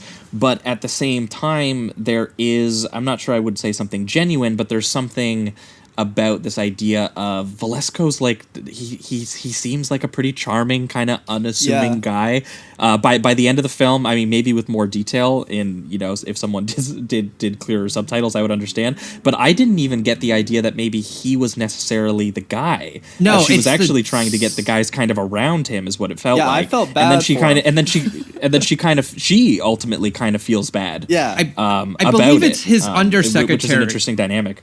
I believe it's his undersecretary who's ultimately diverting profits away towards some of these more seedy underbellies, and he doesn't seem to be aware of it particularly, or that you get this sequence early in the film, right, when we still think that he is the protagonist of the film, Esteban's the protagonist, between like these two men in his life, his two kind of best friends, one being the psychologist and one being this guy who's really kind of more pro-war, and right, they have a debate essentially about the war, and it seems to be that it's playing the in and on, and he's kind of in the middle and a little more just unsure of his role in what he should be doing as someone who's rich. So I don't think it's clear that he's necessarily explicitly profiting from the war as much as it's his undersecretary who's diverting bills that way.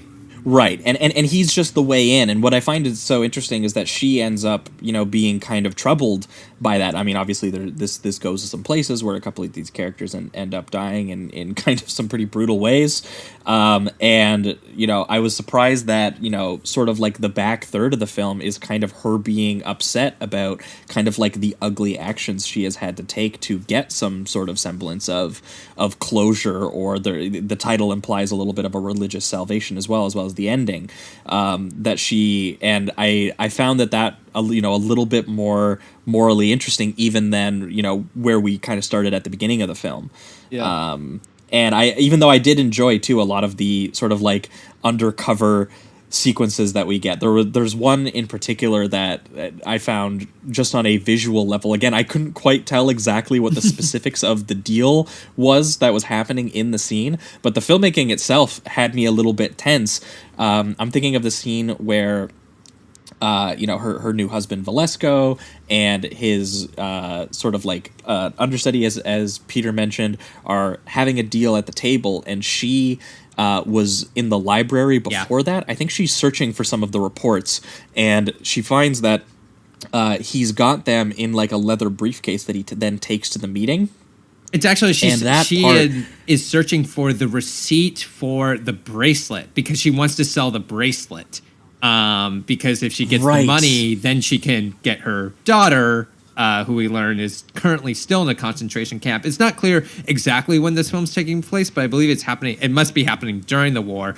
And this other mysterious woman says, if you give me enough money, I'll get your daughter out of the concentration camp and send her to Lisbon, which, of course, is another one of these cosmopolitan cities. Between the three of us, we're going to get this film 100%. But I love that sequence where they are at the dinner table and they don't suspect that anything's going on, and we are kind of stuck with her as she is trying to get that receipt out of the briefcase. And that bit where she goes to open the briefcase and the zipper gets stuck and she's looking over at them as they're still chatting, not noticing, and she's just walking by the table, and she was only walking by basically like cleaning up food off the table and stuff like that. And when that zipper got stuck, like I was like, Yeah.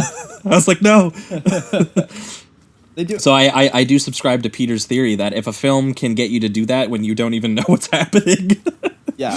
that there's there's something right going on for sure. I mean, I think this is just such a great Maria Felix performance. She's such an energy and mysteriousness, and I think Josh, you bring up Dishonored and Marlene Dietrich, and like I think she's very much in that vein. And I mean, I also think about how the character is allowed to have this like PTSD, right? We see two sequences at least in the film. One where I think some cop cars are going by or something, and she immediately freezes and falls into Esteban, and then later they're listening to Esteban's daughter loves Chopin, and they're listening to a Chopin concert on the radio, and then suddenly there's like radio footage of the war, and it suddenly just immediately takes her back to being in, whether it's supposed to be Germany or France or whatever, it's not clear at all, and she collapses essentially because she relives her memories of the war. And that's usually something we don't associate with female characters. We see it a lot with male characters coming back from the war, American GIs, certainly in a lot of film noirs. But this is a rare moment where we actually see the female PTSD. Yeah, that's why I think that this ended up being a very cool pairing, because they both do sort of like interesting subversions in that regard. And I think that both of them, and why I kind of related this a little bit to Marlene Dietrich as well, is that she's a very powerful presence in a lot of the films that she did with Joseph von Sternberg. And I think that a large portion of that is, again, how much control she has in a given scene. And sometimes it can be, not even necessarily in the plot. Sometimes it's just the look, the way that she will, be so highlighted by the filmmaking to almost like overpower the rest of the scene, which is very obviously important in a film where characters are getting entranced by her in certain ways. And what I found really interesting was the dynamic once this is formed of she's already made her way, she's already been proposed to, she's already made her way into the husband's inner circle. And I did find it interesting, her dynamic with his sort of like second in command character, who, he is also someone who's used to very clearly manipulating the boss, and he can kind of sense that a little bit in her. There's this awesome bit where obviously he's also entranced by her, and he actually makes a pass at her at one point. Oh yeah. And she obviously rejects him, and she has this great rejection line where she says, I won't tell him about this, and in his eyes you will remain his best friend. She's basically just straight up saying, I will not tell him about this past that you made, and we will forget this. And, these are the two people who are trying to control him, trying not to make him very upset and making doing something erratic. But immediately after that, she goes in and she actually basically has a phone call. I can't remember if it's with her contact or if it's with the woman about the bracelet, but she basically lets her guard down to have this, this undercover business conversation on the husband's phone, and he overhears that conversation. And he immediately goes, oh, she's also playing some sort of game here alongside with me. And when she comes back out, he has this great retort line where he says, and you will remain his perfect wife. Yeah. And it's just one of those things where like the image that these two characters are playing for this guy to manipulate him both sort of like contend with each other. And that becomes really important because he ends up kind of suggesting, I think, that he's 100% cool with it. But he's basically like, you play the role of my perfect wife now, and, we will create this perfect accidental situation. And yeah, that, there's a little bit of subplot about the daughter and a little bit about the bracelet, but ultimately it does become a little bit of this dynamic between these two men who are both in love with her and both want her to play this role for them, and they literally end up killing themselves basically over her. And that scene where she is taken out on the boat with him, and she starts realizing what he meant when he was saying the things like the idea of a perfect accident, and he literally pushes Valesco out of the boat, and that wasn't enough he decided he was going to dive in and also strangle him while he's drowning, which I thought was just so over the top. He really but wanted to so get the job done. visually interesting. I have never seen like someone dive in to strangle someone who was already drowning. Yeah, it really expresses like a real hatred and a real determination to want to end somebody's life. It was pretty wild. Yeah, it's kind of hard to follow who's killing who and what the point. And of course, we get like the whole sequence that follows out of it, where the Dr. Mario, the sort of psychologist who knows her backstory to an extent and, you know, has hidden it from everyone, has also followed them and, you know, is an amateur filmmaker and films the whole sequence, which is just another wild twist in this movie. I mean, this movie has so many twists that it's like it makes it doubly hard to follow, because it's like it doesn't even have a, you know, we're already struggling through language issues, but it's like, wait, who's twisting who's doing this? I mean, there's a great sequence where with the bracelet when Ernesto has, you know, confronts her about it, and then, you know, she slaps him, but then they embrace anyways because she has to have sex with him because he says something like, you know, the price of my silence is not money or something like that. No dinero. Yeah, not paid in money is what he says. Yeah, but yeah, I think, and then and what's so interesting about that is, like, obviously that's a horrifying thing. But what she says after she slaps him is incredible and so powerful. She goes, "Now charge me," or something. It's fantastic. Yeah.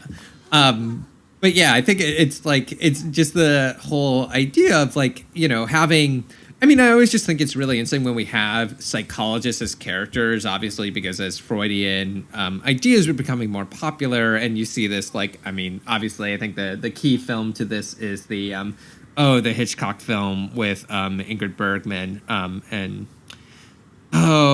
which film am I thinking about? It's got the Spellbound. Okay.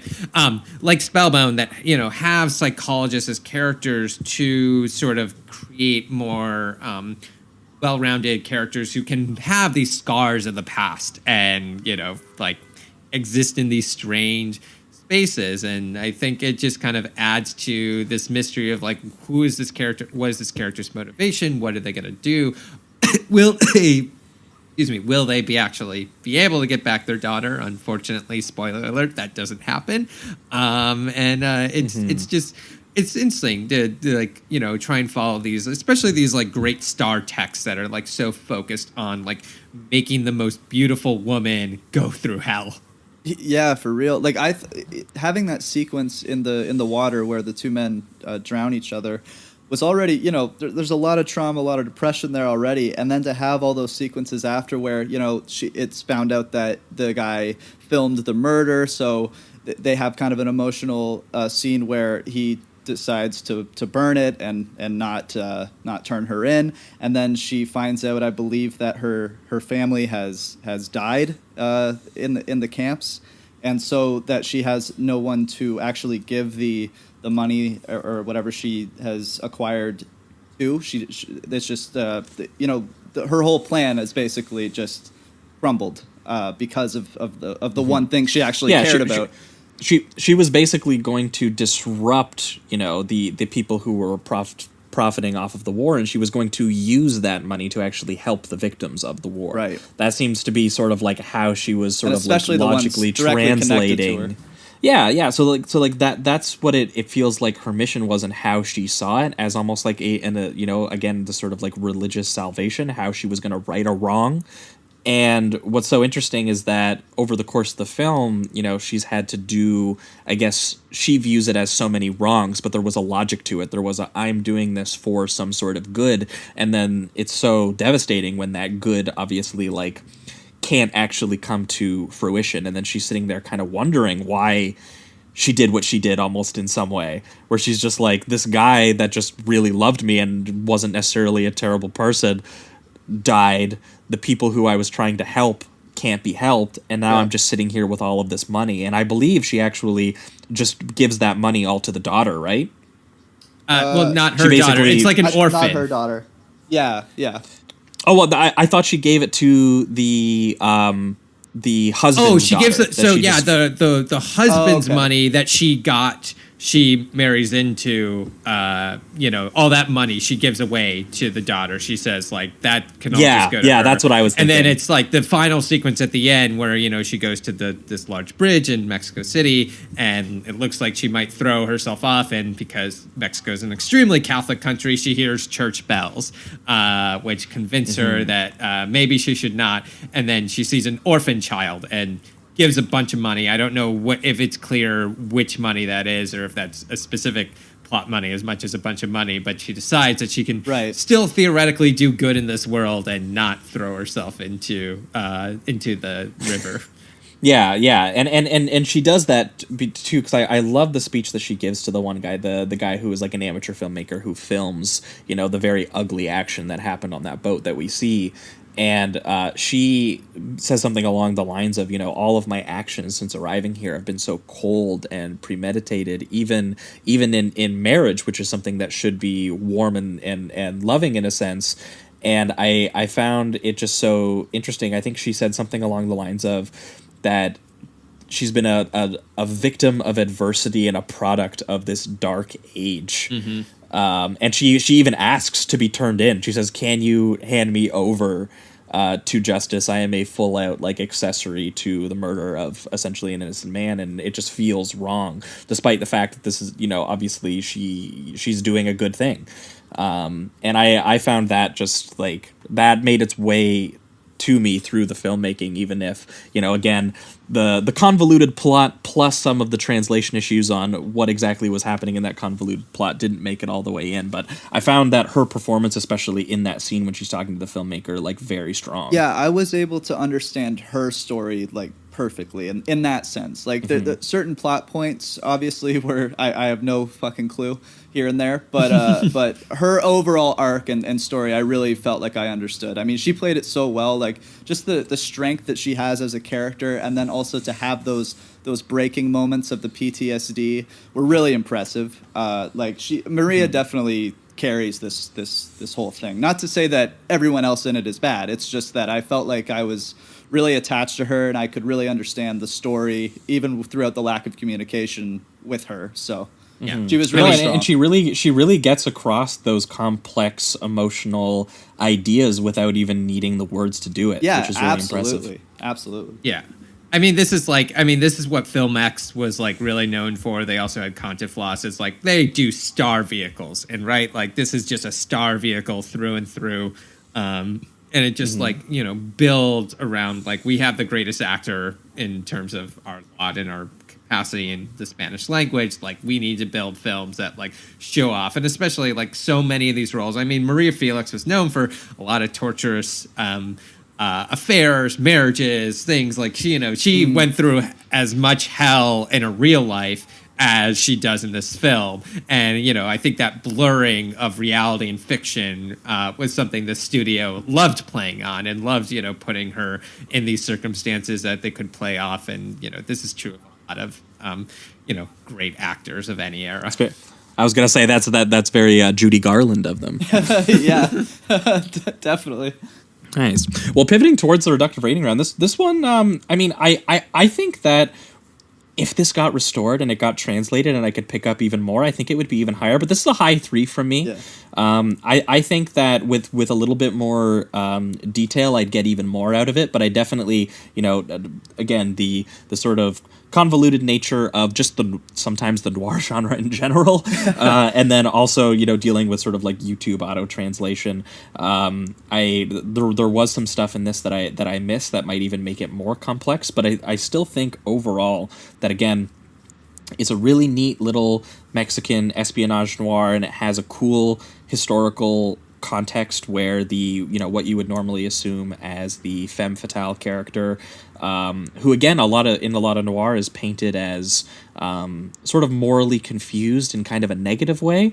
This one is upfront that she is presumably a concentration camp survivor of some sort, and is looking for some sort of righteous salvation, and she infiltrates the rich warmongers who profit off her in order to do that.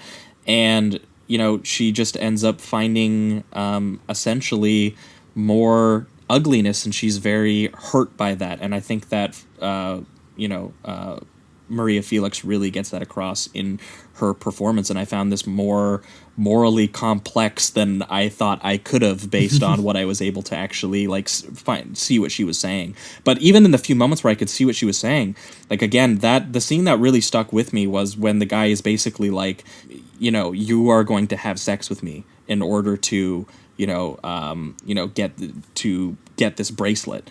And she is obviously very offended by that, and you have the obligatory scene where she slaps him and she's very upset, but she immediately dominates that conversation and goes, "Now charge me." And I was like, if there are just more scenes or more moments like that I would get with clearer translation, I think that her character would just be even richer. But as is, totally works for me. So yeah, high 3. Yeah, for me it's at a 3 as well. It's really just the language barrier. I just would really like to see this thing restored and have full translation, just so I could know every little small detail. Because, like you said, Josh, with like noirs, they can be pretty convoluted in plotting and all that. So I was finding myself a little frustrated here and there, just trying to latch on to the story. But Maria's performance is incredibly strong. That once again, her contrast from just like this very strong kind of this espionage vibe to her going through like the PTSD, through all the trauma of the concentration camp. Very complicated character, and honestly, I didn't expect all the nuances to come from that ending with both of them drowning each other, and then her being basically left to deal with that, and also being not only left to deal with that trauma, but then her entire plan kind of crumbles because of that, and then finding out her family's gone. And just essentially feeling like a murderer. That's what reminded me so much too of like a Marlene Dietrich kind of role too, is that there's so many moments where she's wrestling with having taking control and also having real feelings and like these cold, passionless kind of like overall machines of death, basically. So this idea of like her being in control and the motivating presence of scenes and making decisions, and then realizing that so many of those decisions have gone wrong, and they've had uglier qualities. I think she nails that. And I also really like small little details that they do with the screenplay and directing. Like, I did really like that sequence where there's a moment where she's hiding because she was speaking to somebody, and then when this man walks in, there's this small little moment where he notices a cigarette with like red lipstick on it or something like that. And there's just small little cool things like that really helped me kind of understand visually what was happening. So that was nice, and that was helpful. But I would just love to see this thing restored so I could really fully understand it. But right now it's still a 3, and that's, I think, impressive on its own, because I mean, I couldn't understand 80% of the dialogue in this thing, so pretty impressive. I mean, I think your point about being able to, follow details is just a sign of a great director who knows how to, follow in the model of what great filmmaking should do in terms of just like making you aware of what's important and pointing you that way. Yeah, I'm at a 3 as well. Like, I'll say, like, I think, not just I would like to see this film restored, but, I think there's some really great work being done by the Film Noir Foundation, by World Cinema Foundation. I was just thinking about, like, there's another thriller from 43 called Another Dawn that's a spy thriller between political crooked politicians and labor activists that I've seen that's really good, that also has a really great female protagonist. There's so many. There's I mentioned Crepúsculo, Night Falls, Salon, Mexico. There's all these great film noirs of Mexico that, it's just still hard to see, especially in our time of quarantine, where like people aren't even playing them on 35 millimeter prints that are available with subtitles. And I think it's just one of those things that's like, I think, opening our horizons, there's so many more noir films out there beyond just what was going on in Hollywood. And it's, I think, really exciting to see them all, and like to see the different ways that countries are tackling them, that are developing them. And so even if this isn't, I would say this is not the best of the ones I've seen, it just helps me open up and see the different modes and models of filmmaking. And like I always said, like, I'd love to do a course where I teach the history of Hollywood only using Spanish language films. And like, I could easily teach this film in that kind of sense, like, because I think it's so much talks about what are the transformations that are happening, not just in Mexico, but around the world, that are influencing and creating the idea of this, new genre that we all recognize. And that's really cool. All right. Well, I think that's going to wrap it up for this week's episode. That was Phantom Lady and May God Forgive Me. Thanks so much, Peter, for bringing these films with you. Yeah, thank you. If you've got anything to plug, this is where we usually have you do that. Oh man, I mean, I'm just right now, and I'm working on some research. I mean, I'll have some stuff next year and some articles. I guess I'll say I just had an article accepted into the Journal of Film History, which is about Ida Lupino's financier of her independent films and how he actually is the reason that Hollywood became reconglomerated. So it's an interesting tale of capital triumphing art at every cost. It's sort of a true anti-hero story. That will be out probably in about 6 months because academia is very slow as these things go out. But please check out my podcast, Framing Media. It's if you're interested in sort of more historical scholarship in terms of people who are really on the cutting edge of how we understand the moving image, whether that's film, radio, television, the new media. This is a podcast I'm doing that's really trying to make scholarship more accessible. So like I know people think, oh, academia is just a lot of heavy theories, big words, not necessarily. This is about kind of reopening the story. So actually, just to mention, one of the upcoming episodes will be an interview with Christine Lane, the author of Phantom Lady, The History of Joan Harrison. There was a recent episode about the 1941 investigations into Hollywood by the Senate that were really driven by anti-Semitism and the American First movement. Lots of really different, interesting ways of looking at films, moving images, media, what have you. And so it's technically at thecinefelix.net still, but if you search my last name in Framing Media, you'll find it. That sounds great. Well, definitely check that out. I'm very excited about that episode, so I'm definitely going to be checking that out. But for our listeners, we're going to be back in 1 week's time. We're going to be continuing Noirvember. And we figured that we would, for the first time on the show, we would take a look a little bit at Orson Welles because, Mank. Everyone's talking about Mank. So, we figured we'd get in on it. And so we're going to talk about, and unfortunately there's not a lot of Orson Welles that counts, I think, too much, at least from his directorial standpoint. We could have done Touch of Evil, and at some point we will definitely do Touch of Evil. But for this one, we decided we were going to stick to some 40s Orson Welles, closer to the time. Yeah.